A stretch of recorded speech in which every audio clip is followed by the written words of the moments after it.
everybody doing today? Has it been an amazing event so far? I think so too. Give Tina Jones a big hand.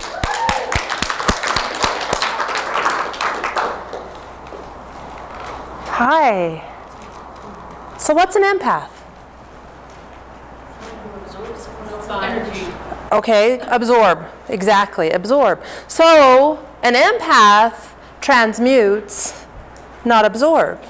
Because are you eating the book or are you reading the book? So if you're eating the book, you're going to keep everybody else's stuff in your body, in your aura, in your energy field. But if you're reading the book, you're reading it, you put the book down, you walk away. It's not stuck anywhere. How do you do that? Good question. Right? Right? The #1 tool, you guys are going to freak out. Drop your barriers.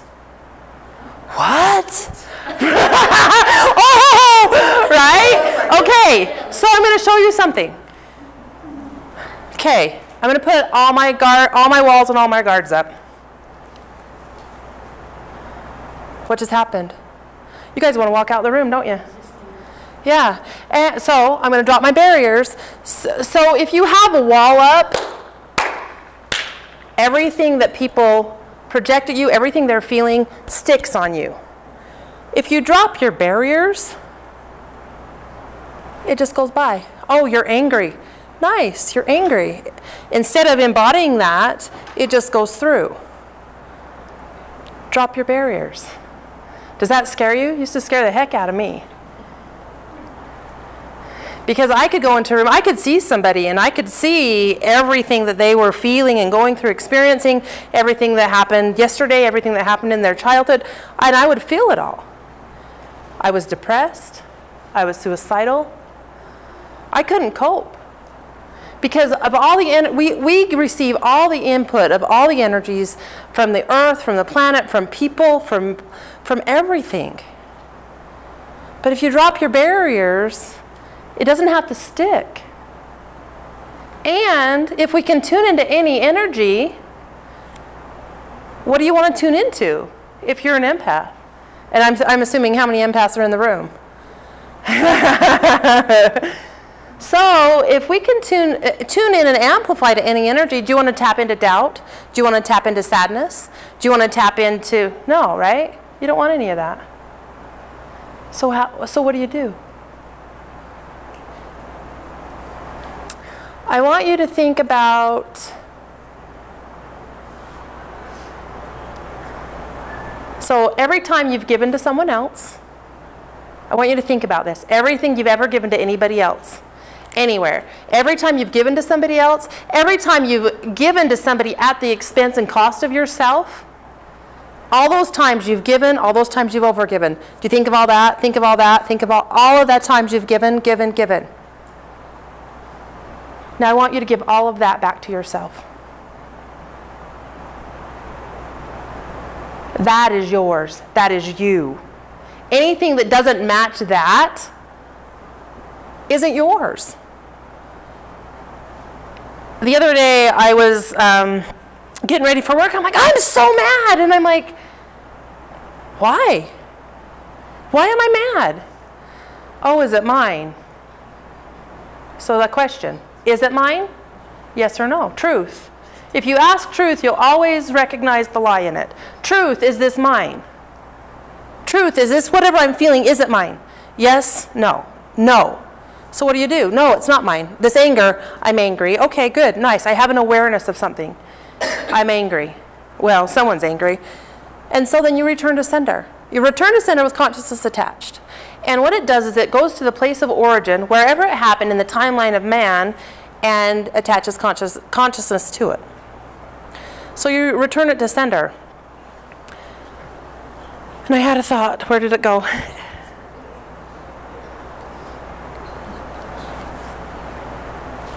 Because, and then the other thing, the other question you can ask, how many people heard Erica's talk this morning about asking questions? The other thing, is this a capacity or a potency I'm not aware of? Is there a capacity here that I'm not aware of? Because how potent are you actually?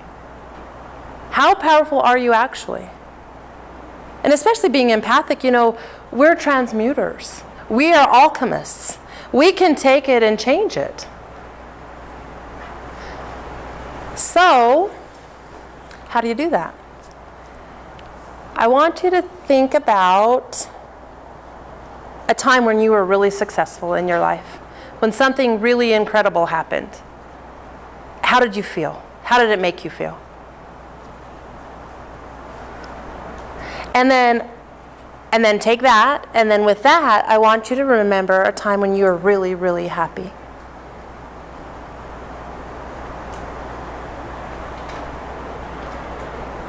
And you take that and you expand it. And you expand it. Oftentimes what we do is we get something, so it goes hand in hand with dropping your barriers, is you get something and it hurts. And what do you do when it hurts? When you have a stomach ache, what do? You clench your fist and hold it tighter and hold it tighter. Feel how contracted that and constricted that is? And we do that to our bodies. We do that with emotion. We do that with pain. We do it with physical ailments. So what you do is you take whatever you're feeling and you expand it. So you open your hand and you expand it. What happened to your hand, Kathy? Let's go. Yeah. Release the energy. Yeah. So if you're feeling an emotion, you're feeling a sadness, you're feeling something like that, if you say, expand it. If it's not yours, you know what happens? It dissipates, it goes away. So I want you to think about somebody that you love. Think about somebody you love. And I want you to expand it. And I want you to expand it. And I want you to expand it. How's that feel? And that's your truth right there. When you expand love, it feels really, really good. So like with the anger that I had, if I expanded that anger, it dissipated, it went away. Indication it's not mine. So if we can tap into everybody's emotion, why wouldn't we tap into the good days? Why wouldn't we tap into the successes? Why wouldn't we tap into the happiness? We want to change the world, right? Am I the only one? We want to change the world. How do we do that? By choosing joy, by choosing happiness. And the more we choose that, not everybody else is going to. They won't. It doesn't matter. You can hand them, here's your buffet of happy and good days. But if they don't pick it for themselves, they never will. And we can run ourselves into the wall hoping they do, but the only thing we can do is change right here first by embodying that. Any questions so far? Do you have something to say? Yes? How do you protect yourself? Because I've always been told to put a wall up to protect yourself. Are you an infinite being? Do infinite beings need protection? No. If you put a wall up, what happens? I'm going to put my walls up. You stop stuff. I'm going to put my walls up. Do you want to talk to me? You want to run from the room, right? No. So it's not about, see, the thing of it is being the bigger energy. Like, you know, victim. When you're a victim, it's because you're constricted and you're small. And I'm playing victim right now. I'm constricted. Colleen. How do you teach young children? Example. By being it and doing it. Kids are easy because they have no points of view. They don't have all the layers of stuff. Kids are easy. I didn't get taught this when I was a kid. My life probably would have been a lot easier if my mom had the tools. I teach my daughter this. Yeah, by example, and you can tell them, expand your energy. You know what kids are going to do? They're just going to do it. They're not going to ask a question, what does that mean? Am I doing it right? No, kids are just going to expand their energy.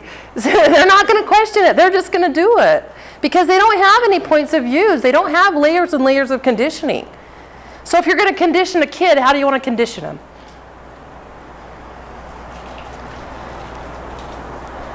How do you deal with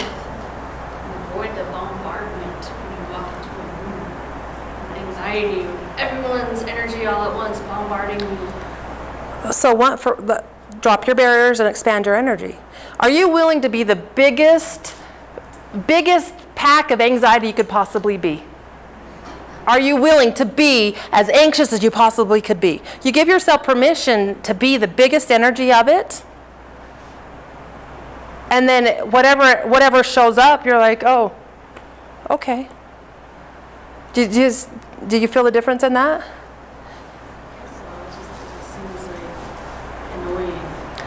Right, it's annoying, but then you go to interesting point of view, I have that point of view. And it's being an allowance of everyone else choosing whatever they're choosing.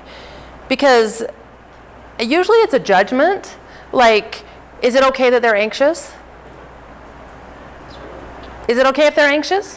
What do you care if they're anxious? So you have a capacity to feel their anxiety. Cool. Does that mean you have to take it on and embody it? No. So increase your allowance. That's one of the toughest things I've had to learn, and I still work on it every single day, is being an allowance of other people, other people's emotions, other people's choices, other people's anxiety, other people. You have a question? So then are you just not choosing to take on their baggage? Is that kind of it's so yeah, because you see, the thing of it is you see that they have that. Okay. Is it your job to fix them? Have they hired you as a coach? That's being an allowance of their choice. Have they paid you money to fix their problem? I mean, you can, yeah, but you're going to work twice as hard because they didn't choose it for themselves.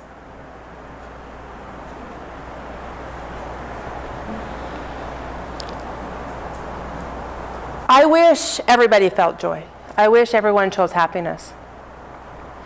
And when I was younger, I would try to fix people. I would try to fix people. They didn't ask me to, and I would try to do it. And you know what happened? Oh, they got pissed. They were mad because they didn't ask for the change. And I was pushing. I was pushing. Instead of saying, hi, and pulling through, pulling, hi, I'm an invitation to change. Would you like to do that? Would you like to learn a different way to be? Yes or no? Yes, cool. No, cool. It's being in that place of allowance, so you guys get to choose exactly what you choose, and I'm not going to make it significant. That's the other thing, too. If you make something significant, like other people's anxiety, or you know, there was a time I couldn't be in a room like this. There's no way. You know where I sit? At the very last chair closest to the door, because I don't want to feel everybody's stuff. But I had so many walls up that everything stuck to me. And when you put up walls and barriers and guards, are you keeping the world out, or are you keeping yourself in? How much can you receive? How much joy, how much love, how much can you receive when you have walls up? Anything? Not much, right? And that was the most terrifying thing for me. Drop your barriers. I'm like, oh my God, I can't drop my barriers because then, no. I drop my barriers and then everything, it just goes through.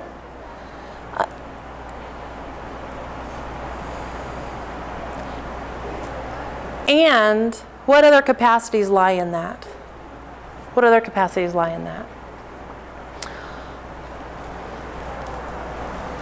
Any other questions? Comment.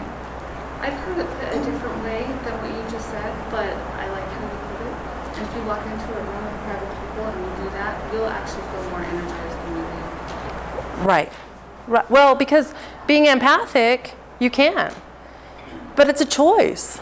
It's a choice. What do you choose?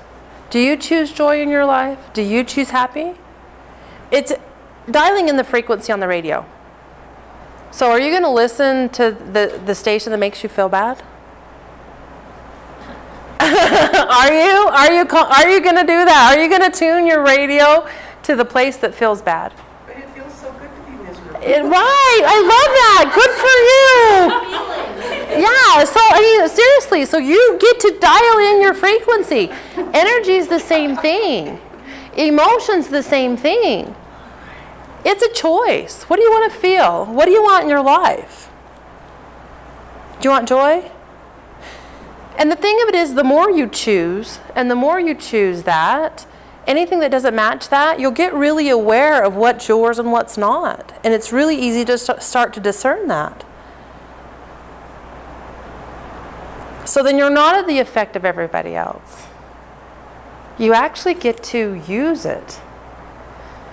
So I do an event with one of my friends, Live Your Magic with Megan Solido. And we did it in Salt Lake last year. And I was so shut down. Because I didn't want to turn up my capacities. I didn't want to, why would I want to feel more? I felt way too much. Why would I want to feel more than I felt? There's no way I wanted to turn up those capacities. I was so shut down all weekend, all I wanted to do was sleep because I was in resistance. Because I was in resistance to my own magic, to my own power. Fast forward a couple months, I did the event again in Dallas. And I decided I'm not going to resist this. Is it a capacity? Yes. Am I going to step into it? Yes. So I stepped into it, dropped my barriers, and I expanded it out. And from there, I was able to take what was happening in the room and contribute to it. So then it was easier for me. And we also facilitated a whole bunch of change that day. But it was a choice. And usually, pain comes in resistance to what is. It is what it is. You get to choose how you feel about it. You get to choose whether or not you make it significant. And there are some things that are pretty big events that have significance, and then there's not. But it's what the meaning we assign to things.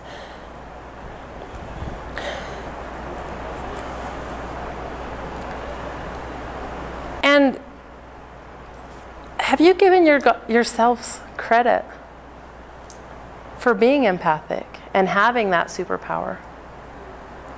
Have you given yourself credit for that? For the good that you've done? Because I know you're givers. I know you're givers, right? Yeah? Yeah, have you given yourself credit? And if you haven't, give it to yourself right now. Any other questions? Could you expand a little more on what you were saying? Like, ask yourself, is this a capacity or potency I'm not aware of? So you ask the question. What does that mean? So a capacity is, do you sometimes think of somebody and then they call you? Has that happened to you? Or do you ever have an instance where you make a choice against what you felt, and you're like, dang it, I knew that was going to happen? That's a capacity. A capacity or a potency, the capacity is the knowing or having intuition. So, for instance, I had a situation and I knew if I chose it, it was, I'm going to rewind. Okay. So the way I live my life, is it fun? Is it easy? Is it going to make me money? Does it bring more joy? And then every choice I make, I bounce up against that. So I had an opportunity for a relationship. Is it going to be fun? Oh yeah, it'll be fun. Is it going to be easy? No, it's not going to be easy. So am I going to choose this knowing it's not going to be easy? Well, I can, but when it gets to the really hard place, and I chose against my knowing of it's not going to be easy, then I pick that. So I would invite you to listen to your knowing. Trust your intuition. Choose based on what you know in advance ahead of time. Because you know, right? You do know. Drop your barriers. And be the biggest energy you could possibly be. The world needs us. The world needs us. But the world needs us to choose to be as big as we are and to be all in our joy and our happiness. Any other questions? We have about 1 minute. So I can walk into a room like this and be just fine. Yeah. None of your guys' energy bugs me. I get into a situation like I was in a grocery store one time and a man dropped to the floor and started having a seizure. And the emotion of the situation was so overwhelming, it took everything I had to get out to my car so I could sob my eyes out and go, why do I gotta feel all this? So, anywhere and anywhen you ever felt any of that, anytime you've ever lost anybody from a seizure, anywhere a situation was so out of your control you couldn't deal with it, would you like to destroy and uncreate it all? And were you feeling all of the energy of everybody else? Who does it belong to? Is this mine? Interesting point of view, I have that point of view. And I'll say interesting point of view, I have that point of view as many times as I need to change it. Any other questions? Did everyone get their paper signed for the drawing? There's some really cool gifts. I've got a couple audios. I've got a couple classes coming up. Stop by the table and have a great rest of your day. Thanks for being here. Thanks for being you and the gift that you are.